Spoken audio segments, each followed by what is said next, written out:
Views நாளைக்கான Lakshmi Mitra serial பற்றி தான் இந்த வீடியோக்குள்ளே பார்க்க போகிறோம். வீடியோ ரொம்பவே இன்ட்ரெஸ்டிங்காக போயிட்டுருக்குன்னே சொல்லலாம். இப்போ பார்த்தீங்கன்னா நம்ம மித்ரா ஒரு அதிரடியான முடிவு எடுக்கிற மாதிரி நம்ம மனுஷா கிட்ட போட்டு உடைக்கிறாங்க. என்னோட ஜுன்னு வந்து என்னோட பையன்தான் அவன், நீ எதுக்காக இப்படிலாம் வந்து பண்ணிக்கிட்டு இருக்க, அவன் பண்ணுற எல்லா சேக்கையும் உனக்கு தெரியலையா, என்ன சின்ன வயசில் நான் பார்த்த மாதிரியே இருக்குது, நீ என்ன தான் டிஎன்ஏ டெஸ்ட் எடுக்கணும் அப்படின்னு சொன்னீங்கனாலும் ஜுன்னு என்னோட பையன்தான் அப்படின்னு சொல்லிட்டு அந்த இடத்துல நம்ம மனுஷா முன்னாடியே நம்ம மித்ரா போட்டு உடைச்சிட்றாங்க. அதை பார்த்துட்டு நம்ம மனிஷாவுக்கு ஒன்றுமே பேச்சு வரல. அதை பற்றி தான் இந்த வீடியோக்குள்ளே பார்க்க போகிறோம். வீடியோவை ஸ்கிப் பண்ணாமல் பாருங்கள். வாங்க வீடியோக்குள்ளே போகலாம். இந்த பக்கம் பார்த்தீங்கன்னா நம்ம ஜுன்னுவை கூட்டிகிட்டு போயிட்டு எப்படியாவது டிஎன்ஏ டெஸ்ட் எடுக்க வச்சுட்டு அதை எப்படியாவது மாற்றி நம்ம அர்ஜுன் மேலே இதை போட்டு அர்ஜுன் தான் ஜுன்னுவோட அப்பா அப்படின்னு சொல்லிட்டு அந்த இடத்துல தப்பாக ஒரு இடத்துல வந்து நம்ம ரிப்போர்ட்டை மாற்றிடணும் அப்படின்னு சொல்லிட்டு இந்த தேவியானியும் நம்ம மனிஷாவும் முடிவு பண்ணிடுறாங்க. இதனால் நம்ம லக்ஷ்மியும் சரி இதை நம்ம நிரூபித்தாதானே, நம்ம எதுவும் தப்பு பண்ணலைல்ல, அப்போ நம்ம இதை நிரூபிக்கலாம் அப்படின்னு சொல்லிட்டு ஜுன்னுவை கூட்டிகிட்டு போகிறாங்க. ஜுன்னுவை அங்கே கூட்டிகிட்டு போயிட்டு பிளட் டெஸ்ட் எடுக்கிறதுக்கெலாம் சைன்லாம் போடுறாங்க. அந்த இடத்துல ஜுன்னு கேள்வி மேலே கேள்வி கேட்குறான். நான் எதுக்கு டிஎன்ஏ டெஸ்ட் எடுக்கணும், எதுக்காகமா இப்படிலாம் பண்ணிக்கிட்டு இருக்கீங்க, யார் சொல்லி இப்படிலாம் பண்ணிக்கிட்டு இருக்கீங்க, நம்மக்கிட்ட தப்பு எதுவும் இல்லாத போது நான் எதுக்கு டிஎன்ஏ டெஸ்ட் எடுக்கணும் அப்படின்னு சொல்லிட்டு நம்ம லக்ஷ்மியை போட்டு ரொம்பவே தொல்லை பண்ணிக்கிட்டு இருக்காங்க. நான் இதெல்லாம் எடுக்கவே மாட்டேன் அப்படின்னு சொல்லிட்டு ஒத்த காலை நிற்கிறாங்க.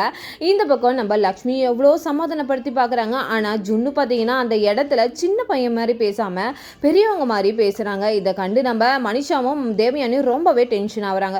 உடனே ஒரு டைமில் பார்த்தீங்கன்னா நம்ம ஜுன்னு ஹாஸ்பிட்டல் பின்வாசல் வழியாக பார்த்தீங்கன்னா ஜுன்னு தப்பிச்சு வீட்டுக்கு வந்துடுறாங்க. இந்த பக்கம் நம்ம லக்ஷ்மி ஜுன்னுவை காணோம் அப்படின்னு சொல்லிட்டு தேடிக்கிட்டே வராங்க.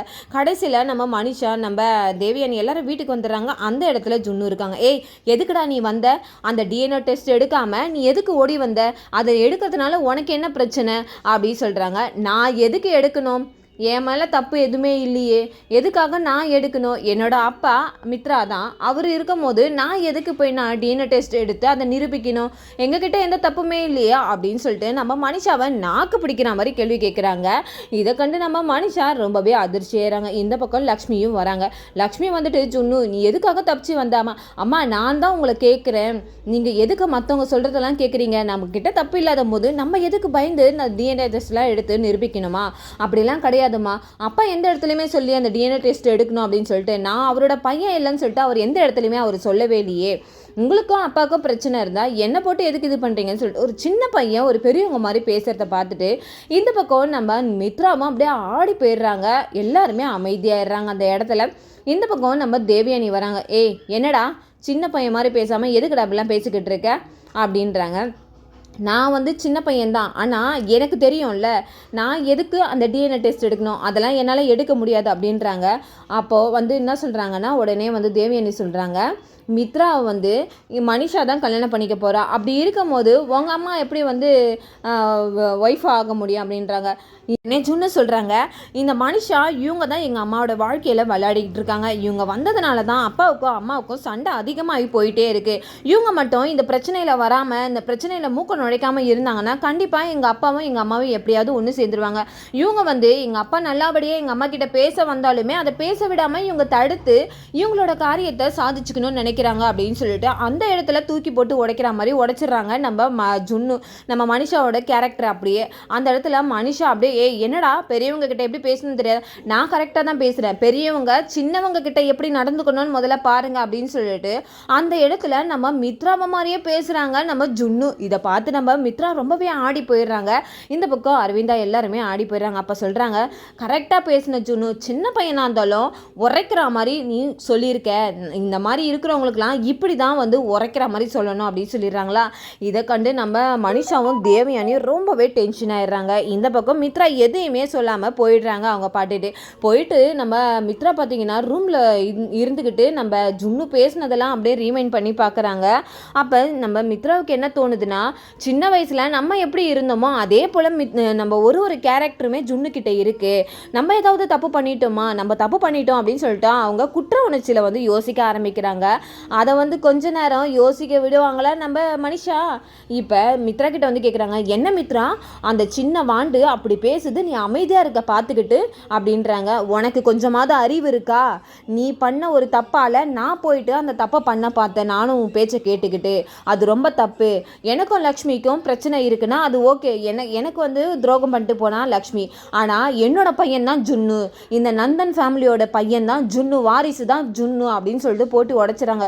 என்ன மித்ரா சொல்கிற? ஆமாம், உனக்கு தெரியல, ஜுன்னு நடந்துக்கிறத பார்த்து ஜுன்னோட கேரக்டர் ஒரு அசைவிலையும் என்னோட இது இருக்குது எல்லாமே. அப்படி இருக்கும்போது நான் ஜுன்னுவை எப்படி சந்தேகப்பட முடியும்? ஜுன்னு தான் இந்த நந்தன் குடும்பத்தோட வாரிசு அப்படின்னு சொல்லிட்டு அந்த இடத்துல திட்டவட்டமாக சொல்லிடுறாங்க. இதை கண்டு நம்ம மனிஷா அப்படியே ஆடி போயிடுறாங்க. அப்போ என்னோட நிலைமை, உன்னோட நிலைமைனா சும்மா எப்போ பார்த்தாலும் உன்னோட நிலைமைன்ட்டு நான் ஏன் தான் இந்த லக்ஷ்மியை கல்யாணம் பண்ணேன், உன்னை எதுக்கு லவ் பண்ண அப்படின்ற அளவுக்கு என்னை யோசிக்க வச்சுட்டீங்க. இப்போ கொஞ்ச நேரம் நீ தயவு செஞ்சு வெளியில் போறியா, எனக்கு தனியாக இருக்கணும், போறியா இல்லையா அப்படின்னு சொல்லிட்டு நம்ம மித்ரா கத்த. இந்த பக்கம் டென்ஷனோட மனிஷா வெளியில் வராங்க. வந்துட்டு தேவயானி கிட்ட சொல்கிறாங்க, ஆண்டி இவன் இருக்கிற இதுவை பார்த்தா போகிற போக்கில் இந்த லக்ஷ்மி கூட ஒன்று சேர்ந்துருவான் போல், ஏன்னா அவனோட வாரிசு தான் ஜுன்னு அப்படின்னு சொல்லிட்டு சொல்கிறான் ஆண்டி, எனக்கு என்ன பண்ணுறதுனே தெரியலன்னு சொல்லிட்டு இந்த பக்கம் குழப்பமாக இருக்காங்களா. இந்த பக்கம் விவேக்குக்கும் நம்ம தேவயானிக்கும் வாக்குவாதம் போகுது. என்னடா என்ன அந்த இடத்துல பேச தைரியம் இல்லை அப்படி இப்படின்னு சொல்கிறேன், அந்த ஜுன்னு பேசுகிறான் அப்படி இப்படின்னு பேசுறியடா, என்னடா அப்படின்ட்டு இருக்க அப்படின்றாங்க. ஆமாம், சின்ன பையன் எவ்வளோ இதுவாக உங்களை பேசுது பார்த்தீங்களா, அவன் கரெக்டாக தானே சொல்கிறான், பெரியவங்க நடந்துக்கிற முறையில் நடந்துக்கிட்டா ஏன் அந்த சின்ன பையன் வந்து இப்படிலாம் உங்களை பேசுவான், அந்த இடத்துல என்னால் தான் அந்த இடத்துல பேச முடியல. என்னடா உன்னால் என்னடா பேச முடியல, உனக்கு அப்படி என்னடா பண்ணிட்டேன்? அம்மா இதுக்கு மேலே நீங்கள் எதுவுமே பேசாதீங்க, என்னை பேச வச்சிடாதீங்க, நீங்கள் பண்ணதெல்லாம் எனக்கு தெரியாதுன்னு நினச்சிக்கிட்டு இருக்கீங்களா அப்படின்றாங்க. அப்படி என்னடா நான் பண்ணேன், சொல்லுடா நீனு சொல்லுடா. ஜானுவை ஹோட்டல் ரூமில் ஒரு ஆளு கூட இருக்கிற மாதிரி செட் பண்ணது யார், நீங்கள் தானே அப்படின்னு சொல்லிட்டு போட்டு உடைக்கிறாங்க. இதை கண்டு நான் அதெல்லாம் செய்யலையே, எனக்குலாம் அதெல்லாம் தெரியும். போதும் நிறுத்துங்கம்மா, உங்களோட கேரக்டர் என்னன்றதை நான் அதிலே புரிஞ்சுக்கிட்டேன். ஒரு பொண்ணை எந்த அளவுக்கு ஒரு பொண்ணாக இருந்துக்கிட்டு அசிங்கப்படுத்தணும்னு நினச்சிக்கிட்டு இருக்கீங்க. சே, நீங்களாம் என்னோட அம்மான்னு சொல்லிக்கிறதுக்கே எனக்கு அசிங்கமாக இருக்குது அப்படின்ட்டு. அப்போ தான் அவங்க கேட்குறாங்க, உன் தங்கச்சி நீ என்ன பேசுனீங்க அப்படின்ட்டு. நாங்கள் 2 பேரும் எது பேசினா உங்களுக்கு என்னம்மா, அவள் ஏதோ பூஜை பற்றி பேசினா அதனால நான் பேசினேன், என்ன இப்போ அதுக்கு அப்படின்னு சொல்லிட்டு கோவமாக நம்ம விவேக் பேச, இந்த பக்கம் நம்ம தேவயானிக்கு ரொம்பவே டென்ஷன் ஆகுது. இந்த பக்கம் நம்ம ஜுன்னு ரொம்பவே சோர்வாக இருக்காங்க. ஒரு பக்கம் லக்ஷ்மியும் ஒரு மாதிரியாக இருக்காங்க. அப்போ ஜுன்னு கிட்ட வந்து லக்ஷ்மி சொல்கிறாங்க, நீ எதையும் நினைக்காத, யோசிச்சுக்கிட்டுலாம் இருக்காத. அம்மா நீங்கள் ஏமா அதெல்லாம் பற்றி யோசிக்கிறீங்க, நானே யோசிக்க மாட்டேம்மா, நீங்கள் அதெல்லாம் பற்றி யோசிக்காதீங்க அப்படின்றாங்க. இந்த பக்கம் நம்ம அவங்க ஜுன்னு கேட்குறாங்க, அம்மா எந்த இடத்துலையும் அப்பா நான் வந்து அவரோட பிள்ளை இல்லைன்னு எந்த இடத்துலையும் சொல்லலைல்ல, உங்ககிட்ட தான் ஏதோ ஒரு விஷயத்தில் சண்டை போட்டுக்கிட்டு இருக்காங்க. அப்படி இருக்கும்போது இந்த குடும்பத்துக்காக நீங்கள் நிறையவே செஞ்சிட்டீங்கம்மா, இப்போ தான்மா உங்களை பற்றி எனக்கு நல்லாவே புரியுது, நீங்கள் இந்த குடும்பத்துக்காக எவ்வளோ தியாகத்தை செஞ்சுருக்கீங்க. ஆனால் இந்த வீட்டில் இருக்கவங்க யாருமே அதுக்கான வந்து ஒரு சப்போர்ட்டிவே இல்லாமல் இருக்காங்கம்மா, எனக்கு ரொம்ப கஷ்டமாக இருக்குமா. அம்மா அவங்களுக்காகலாம் நாங்கள் உங்ககிட்ட மன்னிப்பு கேட்குறோமா அப்படின்னு சொல்லிட்டு ரொம்பவே பெருந்தன்மையாக நம்ம ஜுன்னு லக்ஷ்மி கிட்ட மன்னிப்பு கேட்குறாங்க.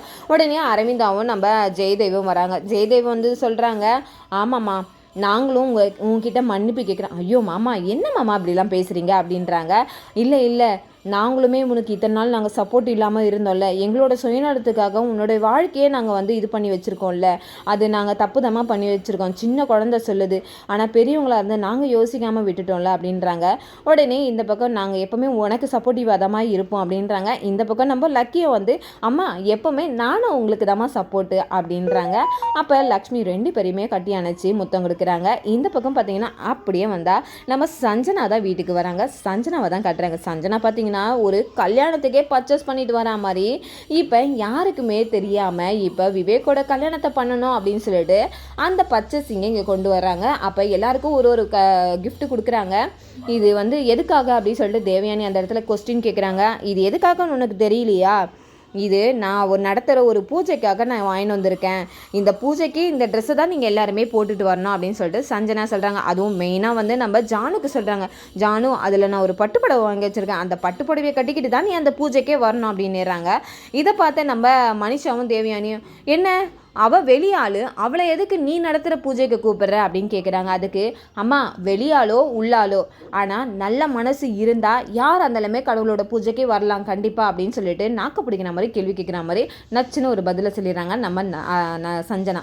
இந்த பக்கம் பார்த்தீங்கன்னா அதே வந்து நம்ம மனிஷா கேட்குறாங்க, இது என்னமோ பூஜை நடக்கிற மாதிரி இல்லையே, ஏதோ கல்யாணத்துக்கு வாங்கிட்டு வந்தாங்க மாதிரி இருக்கு. கல்யாணமாக இருந்தானே பூஜையாக இருந்தானே எதுவாக இருந்தாலும் நான் நடத்துகிறேன்ல, வந்து தானே ஆகணும், வா அப்படின்னு சொல்லிட்டு சொல்லிடுறாங்க. இந்த பக்கம் பார்த்தீங்கன்னா நம்ம விவேக்கும் கேள்வி மேலே கேள்வி கேட்டுட்டு இருக்கிறதுனால விவேக்கும் சொல்கிறாங்க, ஆமாம் கல்யாணத்துக்கு வரத்துக்கும் பூஜையாக இருந்தாலும் சஞ்சனா கூப்பிட்றால போய் தானே ஆகணும், இதில் எதுக்கு உங்களுக்கு இந்த இதுவுமா அப்படின்றாங்க. எல்லாருமே வாயடைச்சு போயிடுறாங்க. அப்போ அரவிந்தா சொல்கிறாங்க, ஆமாம் தீக்ஷலு கூட சொன்னார் இந்த வீட்டில் ஒரு சுமகாரியம் நடக்க போகுது அப்படின்னு சொல்லிட்டு, அது இதுதானோ அப்படின்றாங்க. ஆமாம் பெரியம்மா கண்டிப்பாக இந்த பூஜையாக தான் இருக்கும், சஞ்சனாவும் நம்ம வீட்டு பொண்ணு தானே, அப்போ அவர் நடத்துகிறதோ சுபகாரியம் தானே, ஆமாம் அதனால் இந்த பூஜையாக தான் இருக்கும், தீக்ஷலு சொன்னால் அது உண்மையாக தான் இருக்கும் அப்படின்ற அந்த இடத்துல சொல்கிறாங்க. இந்த பக்கம் தேவயானிக்குமே நம்ம மனிஷாவுக்குமே ரொம்பவே டவுட்டாக இருக்குது. ஆண்டி எனக்கு என்னமோ இது வந்து தப்பாக தோணுது அப்படின்றாங்க. எனக்குமே அப்படி தான் தோணுது, ஆனால் சஞ்சனா சொல்கிறால பார்க்கலாம் அப்படின்னு சொல்லிட்டு 2 பேருமே சொல்லிக்கிட்டு இருக்காங்க. இந்த பக்கம் ஒரு பக்கம் நம்ம லக்ஷ்மிக்கு ஒரே டவுட்டாக இருக்குது. சஞ்சனா பேசுனது என்ன, இது நம்மளை முன்னாடி நிற்க சொல்கிறேன், இந்த பூஜைக்கு நீங்கள் கண்டிப்பாக வரணும், நீங்களும் அண்ணாவும் முன்னிருந்து இதை நடத்தணும் அப்படின்றாலே, ஒரு கல்யாணத்தை நடத்துகிற மாதிரி இவ சொல்கிறாளே, எனக்கு என்னமோ இவ பூஜை ஏதோ நடத்துகிற மாதிரி தெரியல, வேறு ஏதோ ஒரு பிளான் போயிட்டுருக்கா மாதிரி தெரியுது அப்படின்னு சொல்லிட்டு நம்ம லக்ஷ்மிக்கு ஒரே குழப்பமாக இருக்குது. இந்த பக்கம் பார்த்திங்கன்னா நம்ம ஜானுவும் படிக்கட்டு ஏறி வராங்க. அப்போ ஜானு கிட்டே கேட்குறாங்க, விவேக் ஏதாவது உங்ககிட்ட சொன்னானா ஜானு அப்படின்றாங்க.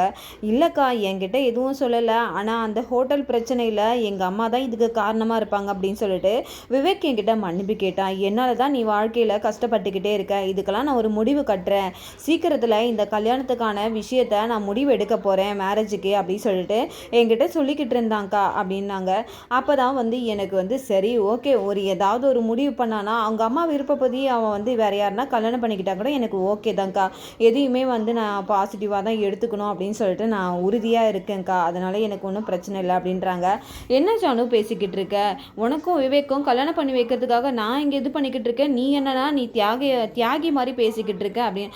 ஆமாக்கா வேறு என்ன பண்ண முடியும், தேவயானி அத்தை கண்டிப்பாக என்னை கல்யாணம் பண்ண விட மாட்டாங்க விவேக்கை, கண்டிப்பாக எங்கள் 2 பேரையும் பிரிக்கணும் தான் இந்த வேலையெல்லாம் பார்த்துக்கிட்டு இருக்காங்க, அப்படி இருக்கும்போது எனக்கு எப்படிக்கா கல்யாணம் ஆகும் அப்படின்னு. நீ எதுக்கும் கவலைப்படாத, வேறு ஏதாவது சொன்னானா அப்படின்ட்டு நம்ம ஜானு கிட்டே கேட்குறாங்க. அப்படியெல்லாம் வேறு எதுவும் சொல்லலைக்கா, இதுதான் என்கிட்ட சொல்லிட்டு இருந்தான் அப்படின்னு சொல்கிறாங்க. சரி நீ போ அப்படின்னு சொல்லிடுறாங்க. ஆனால் நம்ம லக்ஷ்மிக்கு ஒரே டவுட்டாகவே இருந்துக்கிட்டு இருக்கு, இது வேறு ஏதோ ஒரு விஷயம் நடந்துக்கிட்டு இருக்கு அப்படின்னு சொல்லிட்டு. அப்போ தான் நம்ம விவேக் வராங்க. விவேக் கிட்டே கேட்குறாங்க, என்ன ஏதாவது பிளான் பண்ணியிருக்கியா விவேக் எனக்கு தெரியாமல் அப்படின்றாங்க. என்ன நீ சொல்கிறீங்க, இல்லை சஞ்சனா ஏதோ பூஜைன்றா, எனக்கு ஒன்றுமே புரியல இங்கே என்ன நடக்குது அப்படின்றது, அப்படி ஏதாவது பிளான் இருந்தால் நீங்கள் என்கிட்ட சொல்லாமல் இருக்காத, ஏன்னா வீட்லேயே நம்மளுக்கு ஏகப்பட்ட பிரச்சனை போயிட்டுருக்கு, அப்புறம் நீ வேற ஒரு பிரச்சனையை கொண்டு வந்துடாது விவேக் அப்படின்றாங்க. அப்படிலாம் ஒன்றும் இல்லை, நீ அப்படி எதனா இருந்தால் நான் கண்டிப்பாக உங்களை வந்து அசிங்கப்படுத்த மாட்டேன் அந்த இடத்துல, இந்த குடும்பத்தில் பெரியம்மா பெரியப்பா அண்ணன் நீங்கள் எல்லோரும் சந்தோஷப்படுற மாதிரி தான் உங்களுக்கு எந்த ஒரு விஷயமா இருந்தாலும் நான் பண்ணுவேனே கண்டி, நீங்கள் அந்த இடத்துல அவமானப்பட்டு நிற்கிற மாதிரி நான் எந்த ஒரு காரியத்தையும் பண்ண மாட்டேன், நீங்கள் இப்போதைக்கு அமைதியாக இருங்க அண்ணி, அதெல்லாம் ஒன்றும் இல்லை, நீங்கள் எதையாவது போட்டு யோசிச்சுக்கிட்டே இருக்காதீங்க அப்படின்றாங்க. ஆனால் நம்ம விவேக் சொல்கிறதுல நம்ம லக்ஷ்மிக்கு இது வந்து சந்தேகமாகவே இருக்குது, அந்த சந்தேகத்திலே சுற்றிக்கிட்டு இருக்காங்க. இந்த பக்கம் பார்த்திங்கன்னா நம்ம குட்டி பசங்களை தான் கட்டுறாங்க 2 பேரையும். வாளுங்க குட்டியாக இருந்தாலும் என்ன மாதிரி யோசிக்குதுங்க ஒரு அப்பா அம்மாவை சேர்த்து வைக்கிறதுக்காக. அப்போ நம்ம லக்கி சொல்கிறாங்க, ஜுன்னு நம்ம அப்பா அம்மா 2 பேரும் ஒன்று சேரணும்ல.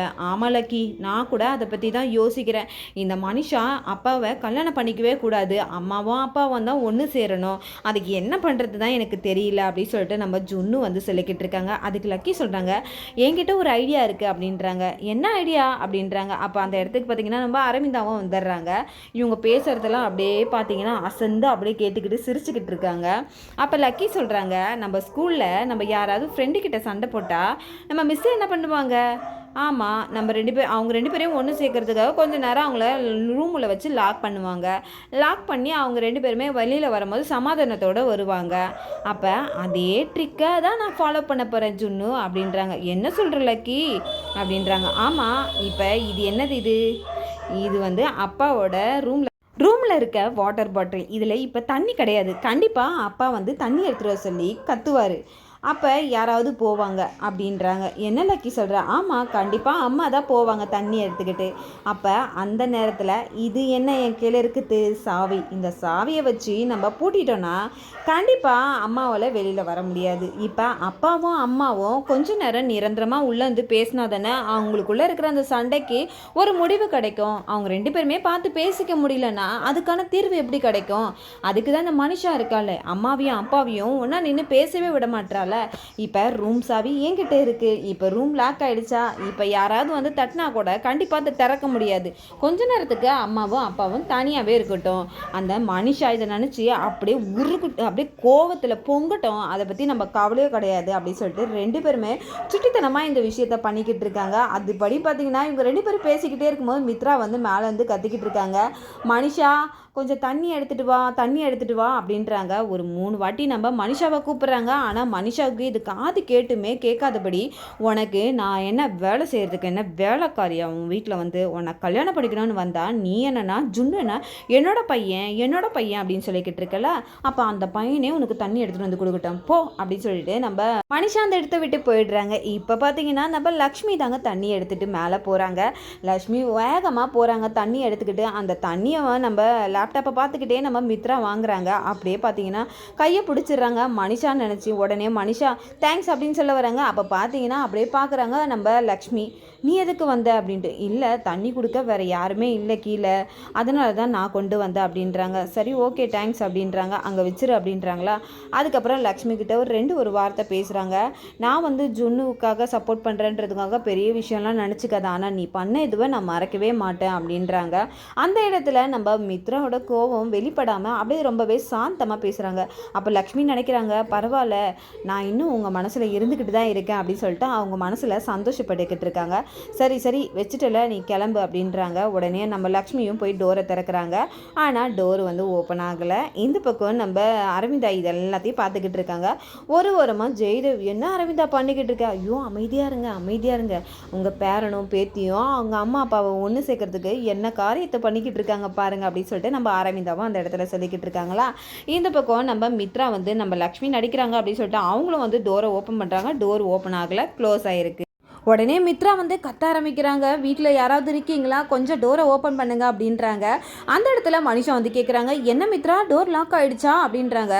ஆமாம், ஏதாவது சாவி இருந்தால் எடுத்து ஓப்பன் பண்ண, சாவி வெளியில் இல்லை, உள்ளே ஏதாவது சாவி இருக்கா பாரு அப்படின்றாங்க. இல்லை அதெல்லாம் இல்லை அப்படின்றாங்க.